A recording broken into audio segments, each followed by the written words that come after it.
What is up YouTube and welcome back to the channel. It's your boy Mandarin Metal, and today we're playing Dota, but we're playing a new role. Not really new, I'm very familiar with the role, but I am playing a POS 5 and the hero that I'm playing is Jakiro, and it's probably one of my all-time favorite supports. I know a lot of people don't like Jakiro, but for me, he's very fun. He's a very fun hero to play. And I feel like I'm fairly good with him. I win a few games with him, and that's all that matters. Now, in the first part of the video, I'm just gonna explain to you step by step what my thinking is. As you can see, we did give up first blood. Our Lich went and fed it to the enemy team, but I've put wards now blocking their camp so they can't pull, making sure that we can at least try and keep the lane equilibrium and make it easier for our Legion to farm. But you can see that the Tide is trying very hard to disrupt this lane by pulling the creeps closer to his tower. It's now my job to re-establish the lane equilibrium as the POS 5 support. This is just going to make it easier for my Legion. I don't want Legion to be farming so far from tower because she's going to be in more danger, more opportunities for ganks, and it's not going to be ideal for her. So this is where you'll see now I go to this little camp here on the side lane, and then I just hit them, and as soon as my creeps see this, they think, okay, cool. And this is what we do when we pull the lane, and we are just going to re-establish the lane equilibrium. I tend to deny these creeps. Sometimes I miss the deny, but I deny them, and then I also farm this little camp as well because I can get a little bit of gold into my pocket, hoping for a better lane. Now making sure I deny the range creep, and this is just how we re-establish the lane equilibrium in this lane. It might not always work out. They do sometimes block the creep wave, so you will have to unblock it. And now you can see they're going on my Legion. I don't have much of, I'm only level 2. She does finally get out of harm's way. And now we turn. I don't really want her fighting here because she could potentially feed a kill. And this, I mean, she is our POS 1. She needs to carry us in the game, and we don't want her feeding. The first two abilities that I take on Jakiro is Dual Breath and Liquid Fire. Dual Breath is a nice little slow for the enemy, so we can slow them, and then Liquid Fire also just slows their attacks, also burns, gives them a lot of tick damage, as you can see. And the Bounty Hunter was playing with his life a little over here, and he ends up going down to my Dual Breath, which is nice for me. I get some more gold. Now, in terms of items, I went Magic Wand because they're constantly using a lot of abilities, and this is going to just feed my stick charges, hopefully eventually going into a magic wand. And with these charges I can use it to gain back some mana and HP. And then as you can see, I've pulled the creep wave again because the Legion is farming a little too far away from her tower, and I need to make sure that she is protected. And also I get some nice denies on these creeps. It means that they don't get the gold from farming these creeps in the lane. As you can see, the creeps are now a little closer to the tower. I would have liked the Legion to keep this lane out of tower range, but it's okay. The Tide uses his Ravage on us over here. They're trying to take down the Legion. Pudge TP's in. We managed to secure at least one of these kills. Our Legion does go down, but our Pudge does get a stack.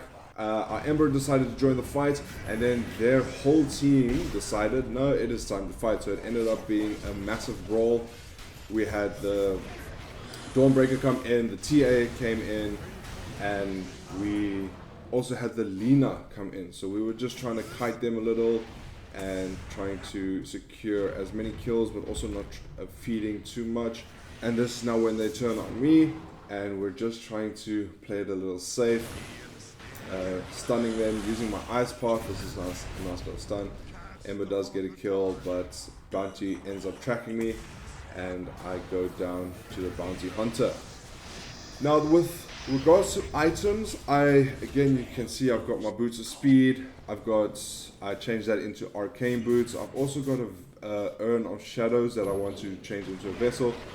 I missed my stun on the TA, but the Urn is going to help us with the TA shield. It's also going to help us just do some extra damage on all the other heroes.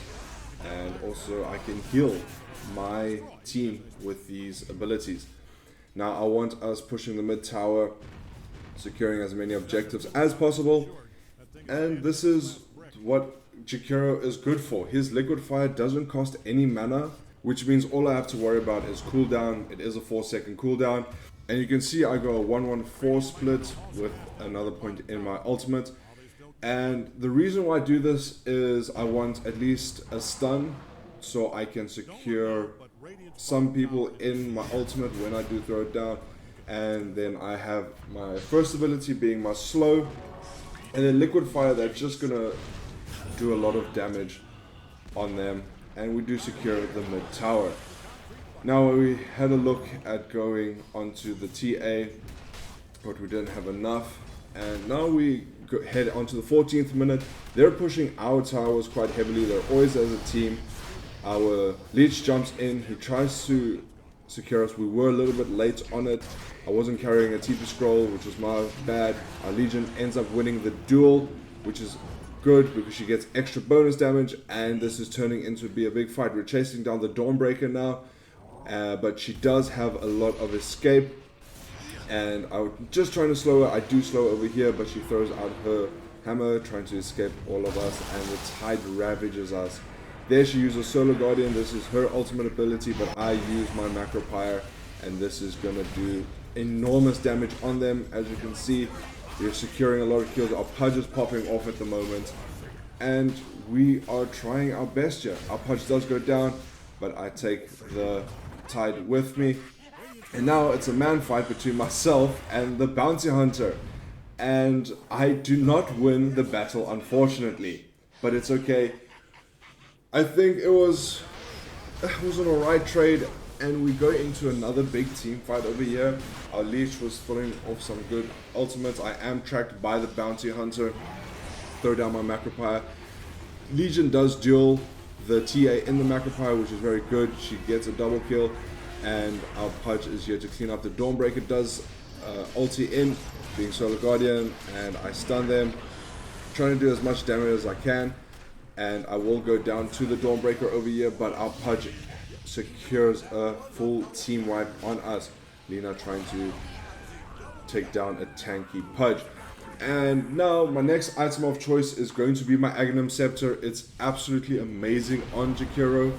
And I've also secured the Vessel. So I've upgraded my Urn of Shadows into a Vessel. Unfortunately, we did lose our Ember in this engagement, but we did secure 2 more kills with that. I ended up tipping the Dawnbreaker because I thought it was a silly move, and I immediately regretted my decision because we overextended here. Our Legion, I don't agree with this duel because she deals a very tanky hero being the Tide, and there's 2 big damage dealers on the side, so it was honestly not the best duel that she could have done. With 2 supports left, we are absolutely nice little snacks for these heroes, and we are not able to defend our tower. This shows you what happens when we overextend. You end up losing a lot more than what you want to, and this can really swing a game in the enemy's favor. In terms of items, again, I'm carrying some dust, just wards, because I want to ward, make sure there's enough vision up for my team. There is a massive fight over here. We end up losing the Legion, but we do secure another 3 kills. The Bounty does come up onto us. He can go invis, so that's why I dust him, but our Pudge is ready for him, and we end up getting a 4-man wipe. And now with Aghanims, the reason why I'm going Aghanim Scepter is because it increases the duration of my Macro Pyre. It also emits 2 walls which blows the enemies, and it becomes, my Macro Pyre becomes pure damage. They tried ganking us over here, And again, overextension, it shows you what happens when you do this, because this has just completely turned the game around for us. We end up killing 4 of them, and it helps us. Now we're farming in their jungle. The Tide Hunter goes on me with the team fight, and he only ravages me. So my team actually missed the ravage, which was nice. He used a lot of abilities on me, being the POS 5, where he could have used it on them. And we ended up losing just myself, and we got another 4-man wipe. We weren't able to catch the bounty because not everyone's carrying dust on them, so he managed to escape. And our Pudge is keeping the enemy team busy. He ends up taking down one of their cores, and they also can't TP back to base to defend their tier 3 towers. So myself, Lich, and our Ember Spirit are pushing the towers, knowing that they won't be able to TP back to base and defend them. In my quick buy, I do have Guardian Greaves. This is going to keep my team alive for a lot longer. I am able to heal them with this. Now looking at this fight, the TA did come back to base trying to defend. We melted her like an ice cream on a hot summer's day, and we secure their bottom barracks. Our Ember TP's top just to defend the top tower. The Lina does think that we are alone, but our Pudge is there, our Legion is there, and I throw down my ultimate. We secure 1 kill, I go down, and it's just massive AoE damage, and the wombo combos were unreal with this. And I end up buying my mechanism. This will help us in the next team fight that comes up, and we push their middle barracks. There's a big team fight in their base. They're trying to defend the tier 4s. Tide ravages, but I return the favor by laying down my Macropyre. I end up securing a double kill for my team, and we lose the Legion and the Leech, but it's okay because we have a lot of our other cores here. And honestly, they didn't buy any defensive items. They didn't buy a pipe that would help block any magical damage. They were playing a really selfish game.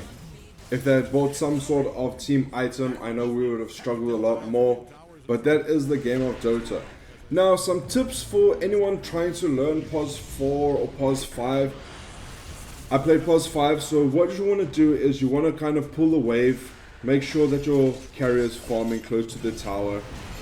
You don't want to overextend. You want to buy wards, make sure there's enough vision so you can see if there are any ganks from the mid lane. And yeah, just buy team items, stack camps, because if you do this, you know, your carriers end up getting nice and fat. I didn't do it in this game, but because there was a lot of team fighting. But that's just what I like to do as a POS 5.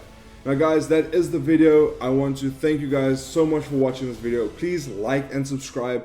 Let me know what you guys think, and leave your thoughts, leave a comment down below, and I'll see you all in the next one. Peace. Cheers guys.